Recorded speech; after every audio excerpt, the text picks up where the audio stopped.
Kung sabi niya rin po kanina kasi na parang, well, you're mentioning na kayo na dinadivert daw ni VP Sara yung issue tungkol dun sa kanyang spending. Pero sabi niya po rin po kanina na kayo din daw po ay nagda-divert sa totoong issue ng bayan, sa gutom, sa kawalan ng pera, sa kahirapan. Your reaction po, kasi parang ang dating po, naging kayo po, you're accusing her of diversion, pero siya rin po, ina-accuse rin po kayo of diversion of noticing the issues of the people.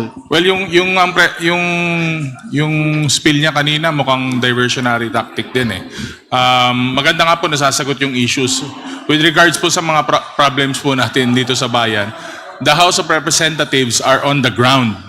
Nag-iikot po kami sa mga iba't ibang serbisyo fair po namin sa local districts namin. And yung nga pong mas malalaking mga problema, yung immediate solutions, nandun po kami sa ground. Yung mas malalaking problema po, ginagawan po natin ng polisiya at hinahanapan po natin ng solution. So, it is very well chronicled, very well documented.